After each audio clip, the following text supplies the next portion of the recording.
नमस्कार, मैं हूं आपके साथ मयंक। आज 25 तारीख है। पिछले 12 घंटों में मिडिल ईस्ट से क्या खबरें आ रही हैं, ईरान अमेरिका के बीच जो जंगी हालात हैं इसमें क्या डेवलपमेंट है, ये सारी खबरें मैं आप तक पहुंचाऊंगा। ईरान की तरफ से ये बात साफ कर दी गई है कि अमेरिका के साथ यूरेनियम को लेकर और हॉर्मूज को लेकर फिलहाल कोई बातचीत नहीं हुई है, कोई डील नहीं हुई है। देखिए, कल जिस तरह से डोनाल्ड ट्रंप ने ये दावे किए थे कि ईरान के साथ एक डील अब तय मानी जा रही है, उसका फ्रेमवर्क डिसाइड हो गया है और खबरें यहां तक आने लगी थी कि ईरान अपना यूरेनियम छोड़ने के लिए तैयार हो गया है। लेकिन ईरान की तरफ से इसका करारा जवाब दिया गया है और यह कहा गया है कि ईरान किसी सूरत में अपना यूरेनियम सरेंडर नहीं करेगा। और ये बात ईरान के तमाम मिलिट्री अधिकारियों की तरफ से कही गई है। ये बात सुप्रीम लीडर मुस्तफा खामनेई की तरफ से भी कह दी गई है। देखिए, ईरान की तरफ से जो खबरें आ रही हैं उसके मुताबिक अमेरिका के साथ फिलहाल किसी तरह की कोई डील नहीं हुई है और यूरेनियम के मुद्दे पर तो कोई बात ही नहीं हुई। लेकिन ये बड़े हैरान करने वाली बात है कि डोनाल्ड ट्रंप की तरफ से ये कहना कि एक डील फाइनल हो गई है और बस कुछ ही वक्त है और उसके बाद एक बड़ा अनाउंसमेंट हो सकता है, ऐसी तमाम खबरों का ईरान ने पूरी तरह से खंडन किया है। और जो हकीकत है वो ये बता रही है कि 5 देशों के प्रमुख जो कोशिश कर रहे थे कि किसी तरह से डील हो, पाकिस्तान की तरफ से कोशिश हो रही थी कि कोई डील हो जाए, ये पूरी बात यूरेनियम के मुद्दे पर और हॉर्मूज के मुद्दे पर आके फंस गई है। ईरान ने साफ कर दिया है कि उसे जो नुकसान हुआ है उसकी भरपाई होनी चाहिए और जो उसकी संपत्ति फ्रीज की गई है उसे भी रिलीज किया जाना चाहिए। इस मुद्दे पर भी पूरा मामला आगे बढ़ने से रुक गया है। यानी जो डील के दावे हो रहे थे वो पूरी तरह से बेबुनियाद है और ईरान ने साफ कर दिया है कि किसी सूरत में ईरान अपना यूरेनियम नहीं देगा। इसके साथ ही देखिए, लगातार ईरान में प्रदर्शन हो रहे हैं, लाखों लोग सड़कों पे हैं और उनका कहना है कि किसी सूरत में ईरान को अमेरिका से कोई डील नहीं करनी चाहिए, झुकना नहीं चाहिए। यानी एक बार फिर डील और समझौते को लेकर जो तमाम दावे हो रहे थे उसको ईरान ने सिरे से खारिज कर दिया है। इसके अलावा बड़ी खबर यह है, ईरान की तरफ से यह बात कही गई है कि अगर अमेरिका ने हॉर्मूज में ब्लॉकेड नहीं खोला तो ईरान उस ब्लॉकेड को तोड़ देगा। ये बड़े जो अधिकारी हैं आरजीसी के, उनकी तरफ से इस तरह के बयान आ रहे हैं। आरजीसी चीफ अहमद वाहिदी साहब ने भी एक बार फिर कह दिया है कि अगर अब की बार हमला होता है तो हमला अमेरिका करेगा लेकिन खत्म उसे ईरान करेगा। बहुत बड़ा चेतावनी आई है ये अहमद वाहिदी साहब की तरफ से। वहीं बताया जा रहा है कि मुस्तफा खामनेई जो सुप्रीम लीडर है उन्होंने भी ये सख्त आदेश दे दिए हैं सेना को कि बड़ी जंग के लिए तैयार रहें।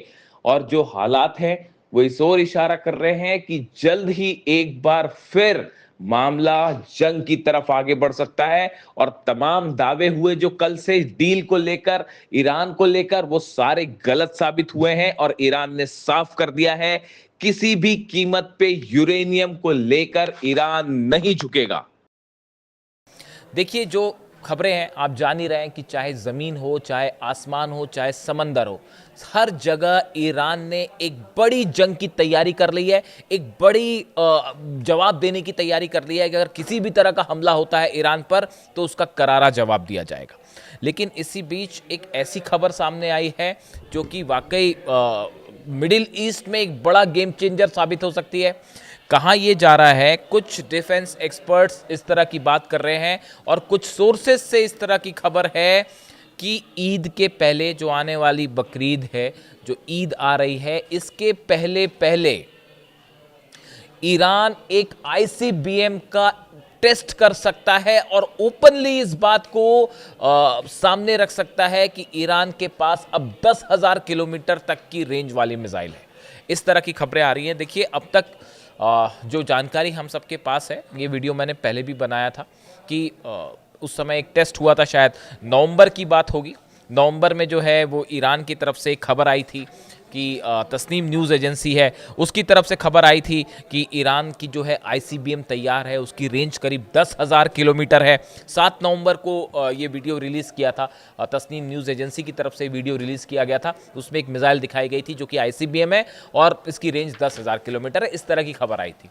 लेकिन अब जो खबरें आ रही हैं उसके मुताबिक ईरान एक बार फिर अपनी ICBM यानी इंटरकॉन्टिनेंटल बैलिस्टिक मिसाइल का परीक्षण कर सकता है। इस तरह की खबरें हैं।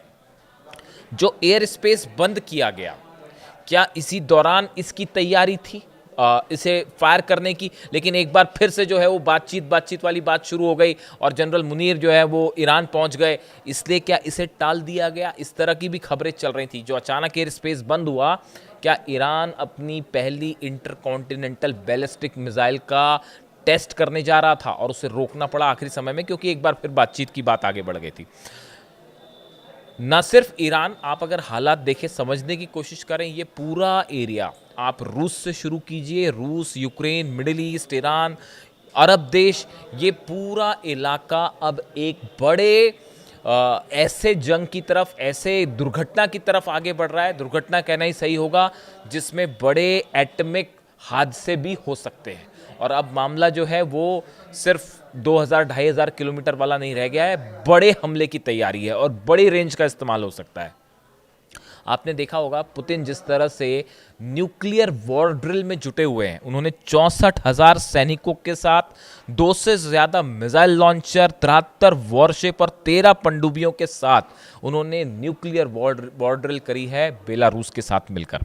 आप देखें, उन्होंने इसके साथ ही इसी दौरान उन्होंने अपनी यार्स मिसाइल का जो है इस परीक्षण किया। इंटरकॉन्टिनेंटल बैलिस्टिक मिसाइल है। अब आप देखिए रूस की, मैं रूस पर क्यों गया हूँ, इसका ईरान से क्या कनेक्शन है, मैं आपको ये भी बताऊंगा। रूस ने जो है इस एटमी आप कहिए कि वॉर एक्सरसाइज क्यों करी? सबसे पहला सवाल तो है कि ये न्यूक्लियर मामले पर ये वॉर ड्रिल क्यों करी रूस ने? सीधा नेटो को धमकी दी गई है रूस की तरफ से कि अगर अब आपकी तरफ से इंटरफेरेंस बढ़ता है, देखिए यूक्रेन की तरफ से जो हमले हो रहे हैं रूस के ऊपर, वो ये साफ साफ बता रहे हैं कि ये हमलों के पीछे अमेरिका है, ये हमले डोनाल्ड ट्रंप और यूरोपीय देश जो है वो करवा रहे हैं। रूस के विदेश मंत्री लावरोव की तरफ से बयान आया है कि अमेरिका चाहता है कि किसी भी तरह से मिडिल ईस्ट में शांति ना हो पाए। रूस की तरफ से साफ ये कह दिया गया है कि जो हमले हो रहे हैं यूक्रेन की तरफ से, ये असल में अमेरिका और यूरोप के द्वारा जो है हमले करवाए जा रहे हैं यूक्रेन के जरिए रूस के ऊपर। यानी पुतिन जिस तरह से स्टूडेंट्स के ऊपर हमला हुआ लुहांस्क में और कई उसमें छात्र मारे गए, उसके बाद से पुतिन बेहद नाराज़ बताए जा रहे हैं। और देखिए उन्होंने अपनी जो मिसाइल्स, अगर आप देखें पिछले 1-1.5 महीने की बात करिए, सरमत जो है इंटरकॉन्टिनेंटल बैलिस्टिक मिसाइल है जिसका रूस ने टेस्ट किया, इसके बारे में खुद पुतिन ने जानकारी दी। उसके पहले भी है बुरेवेस्तनिक जो है क्रूज मिसाइल है जिसमें कि परमाणु रिएक्टर लगा हुआ है और उसकी कोई लिमिट ही नहीं है। सरमत की तो आप सरमत की बात करें, सरमत की तो जो 35,000 किलोमीटर उसकी रेंज है। अब आप सोचिए 35,000 किलोमीटर की रेंज से रूस क्या करना चाह रहा है। बुरेवेस्तनी की बात करिए, उसमें न्यूक्लियर रिएक्टर लगा हुआ है, यानी उसकी कोई लिमिट ही नहीं है, रेंज ही नहीं है, वो चलती रहेगी लगातार। आप देखिए इस तरह से अगर जो इन मिसाइल्स की आप बात करें, उसके बाद अब यार्स का टेस्ट कर लिया है। ये जितनी मिसाइल्स हैं ये बता रही हैं सब इंटरकॉन्टिनेंटल मिसाइल हैं। अगर रूस से फायर होती हैं तो सब की सब वॉशिंगटन और न्यूयॉर्क तक जा सकती है। यानी सीधा चैलेंज है ट्रंप को।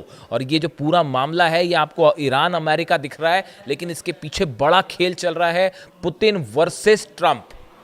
आप इस बात को देखिए, ये जंग जो है सिर्फ ईरान अमेरिका की नहीं है, ये जंग रूस वर्सेस अमेरिका की भी हो चुकी है अब। और इसमें जो ये जो मिसाइल टेस्ट हुए हैं, अब इसके अलावा देखिए एक बेहद अहम खबर, छोटी खबर थी लेकिन बेहद अहम खबर थी, इस पे नज़र बनाए रखना बहुत ज़रूरी है। ये द सन की रिपोर्ट है, जो सन है उसकी तरफ से रिपोर्ट आई थी कि यूक्रेन की सुरक्षा एजेंसी SBU ने दावा किया कि एक R-60 मिसाइल के मलबे में यूरेनियम 235 और यूरेनियम 238 के निशान पाए गए हैं। एजेंसी के मुताबिक घटना स्थल पर गामा रेडिएशन 12 माइक्रोसीवर्ट प्रति घंटा रिकॉर्ड किया गया, जो समान स्तर से ज्यादा था। यूक्रेन ने कहा कि मलबे को सुरक्षित तरीके से हटाकर रेडियो एक्टिव वेस्ट स्टोरेज में शिफ्ट कर दिया गया है और वहां पे ड्रोन या मिसाइल्स जो गिरी हैं, इससे लोगों को दूर रहने के लिए कहा गया है। देखिए, ये हमला कुछ वक्त पहले हुआ था और इस हमले के बाद ये रूस की तरफ से मिसाइल फायर की गई जो कि यूक्रेन के ऊपर गिरी और बताया गया कि जब ये जिस साइट पर इस साइट को जब चेक किया गया जहां रूस की मिसाइल गिरी, ऐसा दावा हो रहा है, तो वहां पर यूरेनियम 235 और यूरेनियम 238 के निशान पाए गए और इससे कुछ मात्रा में रेडिएशन भी था जो कि लेवल अप था। ये बेहद गंभीर मामला है और इसके साथ ही यूरोप की मिसाइल्स को जवाब देने के लिए या नेटो को जिस तरह से जवाब देने के लिए रूस जो है वो अब इस मोड में है कि वो लगातार एटॉमिक फोर्स उतार के अगर आप उसकी तैयारी कर लेते हैं, यानी ये साफ साफ इशारा है पूरे यूरोप को कि खतरा अब जो है मामला एटॉमिक वॉर की तरफ भी आगे बढ़ सकता है या किसी बड़े एटॉमिक हादसे की तरफ तो आगे बढ़ ही सकता है। अब देखिए, ईरान से जो खबरें आ रही हैं, ईरान अपनी जिस मिसाइल की चर्चा हो रही है खुर्रम शहर 5, हमने खुर्रम शहर 4 का इस्तेमाल भी देखा, जिस तरह से वो मिसाइल्स फायर की गई और उसने जो तबाही मचाई इसराइल में, उसका रोकना असंभव था, नहीं रोक पाया, ना पेट्रियट रोक पाया, ना थार्ड रोक पाया, ना ही कोई आयरन डोम और जितने एरो डिफेंस सिस्टम है इसराइल के सबके सब फेल हो गए। अब ये बताया जा रहा है कि ईरान अपनी खुर्रम शहर 5 मिसाइल जिसकी रेंज 10,000 से 12,000 किलोमीटर हो सकती है, न्यूयॉर्क और वॉशिंगटन तक सीधे ट्रैवल कर सकती है। ये जो बार बार बयान आ रहे हैं कि ईरान सरप्राइज देगा, ईरान नए टारगेट डिसाइड करेगा, इस बार जंग मिडिल ईस्ट से बाहर जा सकती है, ये कहीं इशारा इस आईसीबीएम की तरफ तो नहीं है जिसको फिर से टेस्ट किया जा सकता है या जिसका इस्तेमाल हो सकता है। इसी तरह की बात रूस की तरफ से भी कही गई। रूस का ये कहना है ईरान के पास बेहद आधुनिक मिसाइल्स हैं और ऐसी मिसाइल्स हैं जिसका अब तक इस्तेमाल नहीं किया गया, जिसका अब तक परीक्षण ही नहीं किया गया, यानी जिसे दुनिया के सामने लाया ही नहीं गया, क्या उनका इस्तेमाल होने जा रहा है। एक बड़ी ही इंटरेस्टिंग चीज़ और है, कई एक्सपर्ट इस तरह की बात करते हैं कि ईरान, देखिए सीज फायर हुआ, सीज फायर होने के बाद अमेरिका की तरफ से कई शर्तें रखी गई, वो ईरान ने रिजेक्ट कर दी, फिर ईरान की तरफ से शर्तें रखी गई, फिर उस अमेरिका ने रिजेक्ट कर दी। ये सिलसिला काफ़ी लंबे समय से चल रहा है। ईरान ने साफ कर दिया हम अपना यूरेनियम नहीं देंगे, हम परमाणु मुद्दे पर कार्यक्रम अपना नहीं रोकेंगे, पीसफुल पर्पस के लिए चलता रहेगा। अमेरिका मानने को तैयार नहीं है। फिर बार बार ये बातचीत के दौर क्यों चल रहे हैं? क्या टाइम लेने की कोशिश हो रही है? अमेरिका टाइम ज़्यादा लेना इसलिए चाह रहा है कि किसी तरह से अगर डील हो जाए जंग ना करना पड़े, वरना ज़्यादा नुकसान होगा। लेकिन ईरान क्यों बार बार बातचीत को आगे बढ़ाता है? क्या किसी तरह का टाइम लेने की कोशिश ईरान की भी है? क्या कोई ऐसा हथियार है जो अभी बन रहा है और जल्दी ही वो बन जाएगा और इस बातचीत के दौरान थोड़ा सा वक्त और लेने के दौरान ही, डील के पहले पहले ही, क्या ईरान की तरफ से कोई बड़ा टेस्ट होने वाला है? अब आप इशारा समझ जाइए। कभी कभी आपको नहीं लगता ऐसा कि ये बार बार ईरान की तरफ से भी जो बातचीत शुरू हो जाती है, कोई डेलीगेशन तय हो जाता है और कहता है हाँ हाँ ठीक है बात करिए, क्या ईरान भी ये चाह रहा है कि थोड़ा सा टाइम और मिल जाए तो कोई हथियार ऐसा बन रहा है जो बन जाए और उसका परीक्षण कर दिया जाए और मामला ही खत्म हो जाए? अब आप समझिए इस बात को। अब इस बीच में जो है वो इस तरह की खबरें हैं कि खुर्रम शहर 5 जो है उसको दुनिया के सामने रख सकता है ईरान और एक बार फिर जो है वो आईसीबीएम को लेकर एक बड़ा ऐलान हो सकता है। इसी तरह के दावे ईरान के यूरेनियम को लेकर भी हैं।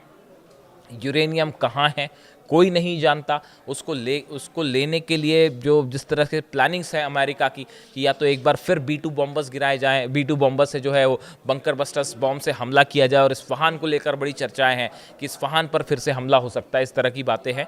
और दूसरा है ग्राउंड ऑपरेशन, कि ग्राउंड ऑपरेशन करें। ग्राउंड ऑपरेशन का मतलब ये होगा बड़ी संख्या में अमेरिकन सोल्जर्स की कैजुअलिटी। क्या डोनाल्ड ट्रंप ये रिस्क लेने को तैयार होंगे?